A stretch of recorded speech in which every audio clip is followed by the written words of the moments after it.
ఓం శ్రీ గణేశాయ నమ. ఓం శ్రీ విష్ణురూపాయ నమ శివాయ. నమస్కారం అండి.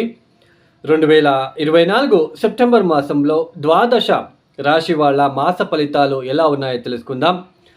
దానికన్నా ముందు ఎవరైతే ఈ వీడియోని చూస్తున్నారో లైక్ చేయండి, షేర్ చేయండి, సబ్స్క్రైబ్ చేసుకోండి మరియు ఈ వీడియోని పూర్తిగా చూడండి. చాలా ఉపయుక్తకరమైన అంశాలని మీరు తెలుసుకోవచ్చు.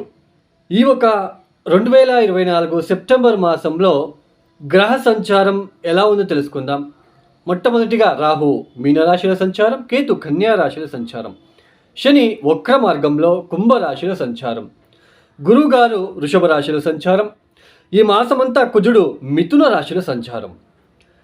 సూర్యుడు సెప్టెంబర్ 16వ తేదీ వరకు సింహరాశిలో సంచారం, తదుపరి కన్యా రాశిలో సంచారం. శుక్రుడు సెప్టెంబర్ 18వ తేదీ వరకు కన్యా రాశిలో సంచారం, తదుపరి సంక్షేత్రమైన తులారాశిలో సంచారం. బుధుడు ఈ యొక్క మాసంలో వక్రత్యాగం చేస్తున్నారు. వక్రత్యాగం చేస్తూ సింహరాశిలోనే సంచారం చేయబోతున్నారు. అయితే సెప్టెంబర్ 23వ తేదీ వరకు మాత్రమే సింహరాశిలో సంచారం, తదుపరి కన్యా రాశిలో సంచారాన్ని చేయబోతున్నారు. ఇక మీనరాశి. ఈ మీనరాశి వాళ్ళకి 2024 సెప్టెంబర్ మాసంలో ఏ ఏ గ్రహాలు యోగిస్తున్నారు అని తెలుసుకున్నట్లయితే ముఖ్యంగా ఈ ఒక మీనరాశి వాళ్ళకి ఈ మాసమంతా కూడా మనకి గురుగ్రహం కాస్త శుభ ఫలితాలని ఇస్తున్నారు. సూర్యుడు అర్ధశుభుడు, అంటే సెప్టెంబర్ 16వ తేదీ వరకు మాత్రమే షష్ఠ స్థానంలో సంచారం. ఇక్కడ ఈ ఒక సెప్టెంబర్ 18వ తేదీ తర్వాత మనకి కాస్త శుక్రుడు కూడా మనకి యోగిస్తున్నాడు, కాస్త శుభ ఫలితాలని అందిస్తున్నారు. అంటే గురుగ్రహం మాత్రమే కాస్త మంచి ఫలితాలను ఇస్తున్నారు. అంటే గురుబలం లేదు, అయినప్పటికీ తృతీయ స్థానంలో కూర్చున్నాడు. ఈ ఒక సప్తమ దృష్టితో నవమ స్థానాన్ని చూస్తున్నాడు. సో గురుగ్రహం మనకి పర్వాలేదు, శుభ ఫలితాలని ఇస్తున్నారు. మొత్తానికి మీనరాశి వాళ్ళకి ఈ ఒక మాసంలో పెద్దగా పూర్తిగా యోగించే గ్రహాలు ఏవి లేవండి. పైగా జన్మరాశిలో ఉంటున్న రాహు, సప్తమ స్థానంలో ఉంటున్న కేతువు, శుక్రుడు సెప్టెంబర్ 18వ తేదీ వరకు సప్తమ స్థానంలోనే ఉంటాడు. సెప్టెంబర్ 16వ తేదీ తర్వాత సూర్యుడు కూడా సప్తమ స్థానంలోకి రావడము, తర్వాత బుధుడు కూడా రావడము. సో ఇలా సప్తమ స్థానంలోనే ఎక్కువ గ్రహాలు ఉండడం అనేది కాస్త మనకి చేసే పనుల్లో ఇబ్బందిగా ఉండడము, వృథా ప్రయాణాల వల్ల అలసట లాంటిది, భార్యాభర్తల మధ్య లేనిపోని అనుమానాలు, తర్వాత తగాదా లాంటివి కూడా వచ్చే సూచనలు, పరస్త్రీల ఒక వ్యామోహం పెరిగే సూచనలు. సప్తమ స్థానం మీద ఎక్కువ గ్రహ దృష్టి ఉంటుంది కాబట్టి లేనిపోని చెడు ఆలోచనలు వచ్చే సూచనలు ఎక్కువగా ఉంటాయి. మీ ఒక భార్య లేదా మీ భర్తకు ఆరోగ్యపరమైన సమస్యలు కూడా వచ్చే సూచనలు. ఇలా అన్నీ కూడా మనకి ఇబ్బంది పెట్టే రకంగా ఉన్నప్పటికీ గురు ఒక దృష్టి అనేది సప్తమ స్థానం మీద ఉంటుంది కాబట్టి ఆ ఒక థాట్ మనకి నెగిటివ్ థాట్ వచ్చినా, భార్యాభర్తల మధ్య గొడవలు వచ్చినా, ఆరోగ్య సమస్యలు వచ్చినా, ఏ పనులు అనుకున్నా కూడా ఆటంకాలు వచ్చినా గురు దృష్టి ఉండడం వలన కాస్తలో కాస్త ఉపశమనం కలిగి రిలాక్స్ అవ్వడానికి అవకాశాలు కూడా ఉంటాయి. ఇక్కడ ముఖ్యంగా ఇంకొక విషయం ఏంటి అంటే, గురు దృష్టి ఉండడం ఒక ఎత్తు అయితే, మనకి ఈ యొక్క మీనరాశి వాళ్ళకి అర్ధాష్టమ కుజుడు, చతుర్థ స్థానంలో కుజుడు ఉండడము అంత మంచిది కాదు. అయితే పిత్రార్జిత ఆస్తులు ఏదైనా ఉన్నట్లు కనుకైతే, పిత్రార్జిత ఆస్తికి సంబంధించిన విషయంలో ఇబ్బందులు ఎదుర్కొన్నట్లు కనుకైతే వాటి నుంచి బయటపడడానికి ఇక్కడ అవకాశాలు అయితే ఉంటాయి. అయితే మానసిక పరమైన సంఘర్షణలు ఉంటాయి. ఉద్యోగంలో స్ట్రెస్, ఒత్తిడి ఎక్కువగా ఉంటుంది.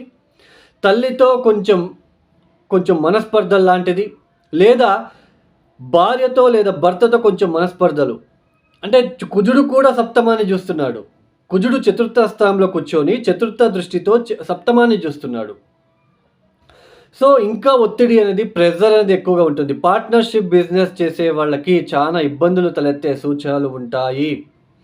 తస్మాత్ జాగ్రత్తగా ఉండే ప్రయత్నం చేయాలి. స్త్రీ వలన ఎక్కువ డబ్బులు ఖర్చు అయ్యే సూచనలు కూడా ఇక్కడ కనిపిస్తూ ఉంటుంది. ఒక మాసంలో జాగ్రత్తగా ఉండే ప్రయత్నాలు చేసుకోవాలి.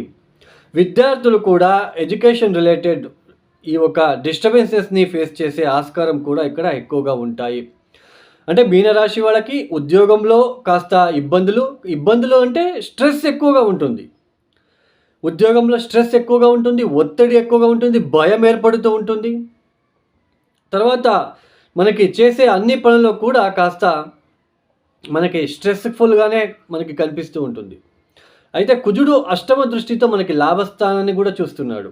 అంటే ఇక్కడ నేను ముందుగానే చెప్పాను, వారసత్వ ఆస్తుల గురించి కానీ ప్రాపర్టీ రిలేటెడ్ కానీ ఎవరైనా ఇష్యూస్ ఫేస్ చేస్తూ ఉన్నట్లు కనుకైతే వాళ్ళకి పెద్దగా ఇబ్బందులు ఉండవు. రైతులకు ఇబ్బందులు ఉండవు. పంట బాగా చేతికి అందే ఆస్కారము, లేదా ఈసారి నేను పంట బాగా పండించగలను అనే ఒక కాన్ఫిడెన్స్ ఈ మాసంలో రావడము, సో ఇలాంటివి ఎక్కువగా ఉంటాయి. మెయిన్ ఇక్కడ ఏంటి అంటే భార్యాభర్తల మధ్య, తర్వాత వాళ్ళకి ఆరోగ్య సమస్యలు, ఈ ఒక విషయంలో ఈ మీనరాశిలో పుట్టిన స్త్రీలకు ఇన్లాస్తో ప్రాబ్లం, అత్తయ్యతో విభేదాలు, అత్తయ్యతో ప్రాబ్లం లాంటిది రావడము, స్త్రీలకు స్కిన్ రిలేటెడ్ ఇష్యూస్ రావడము, ప్రోగేని రిలేటెడ్ ప్రాబ్లమ్స్ లేదా స్టమక్ రిలేటెడ్ ఇష్యూస్ రావడము, ఇలాంటివి కూడా ఈ ఒక మాసంలో కనిపించడానికి అవకాశాలు ఉంటాయి. మొత్తానికి మీనరాశి వాళ్ళకి ఉద్యోగం బాగున్నప్పటికీ ఉద్యోగంలో స్ట్రెస్ ఎక్కువగా ఉంటుంది, మానసిక ఇబ్బందులు ఎక్కువగా ఉంటాయి, మనసులోనే కోపం అనేది ఎక్కువగా ఉంటుంది, ఇంట్లో కూడా ఒత్తిడి అనేది ఎక్కువగా ఉంటుంది, తల్లితో విభేదాలు కావచ్చు, తల్లితో అంటే ఈ యొక్క భార్యాభర్తల మధ్య, అంటే మీ యొక్క మీనరాశిలో పుట్టిన పురుషులైతే అంటే మీ యొక్క భార్య నుంచి మీ ఒక అమ్మతో గొడవలు, లేదా అమ్మ నుంచి భార్యతో గొడవలు, ఇలా రిలేషన్షిప్ అంటే ఇట్లా ఎక్కువగా ఉంటుంది ఈ యొక్క మీనరాశి వాళ్ళకి ఈ యొక్క మాసంలో. చెడు ఆలోచనలు, చెడుగా ప్రవర్తించడము, చెడు వ్యసనాలకి గురి అవ్వడం కూడా ఈ యొక్క మాసంలో కనిపిస్తూ ఉంటుంది. ఈ యొక్క మీనరాశిలో తప్పనిసరిగా నవగ్రహాల ఆలయానికి వెళ్ళి 27 ప్రదక్షిణలు, ఓం నమ సూర్యాయ చంద్రాయ మంగళాయ బుధాయ చ గురు శుక్ర శని విశ్వ రాహవే కేతువే నమః, ఈ యొక్క మంత్రాన్ని 27 సార్లు ప్రదక్షిణ వేసేటప్పుడు చెప్పుకుంటూ వేయడము, కాళికా అమ్మవారికి ఎరుపు రంగుల పూలను సమర్పించుకోవడము, అప్పుడప్పుడు దత్తాత్రేయుడికి క్షేత్రం కావచ్చు, దత్తాత్రేయ ఆలయానికి సందర్శనం చేసుకోవడము, ప్రతిరోజు సిద్ధమంగళ స్తోత్ర పారాయణం చేసుకోవడము, తర్వాత వీలైతే సూర్యుడికి, తర్వాత కేతువుకి, కాస్త శుక్రుడికి సంబంధించిన ధాన్యాలు అంటే గోధుమలు, అనుములు, ఉలువులని నానబెట్టి ఆవులకి తినిపించే ప్రయత్నాలు చేసుకోండి. ఈ యొక్క వీడియో మీకు నచ్చితే లైక్ చేయండి, షేర్ చేయండి, సబ్స్క్రైబ్ చేసుకోండి. సర్వే జనో సుఖినో భవంతు. ధన్యవాదములు.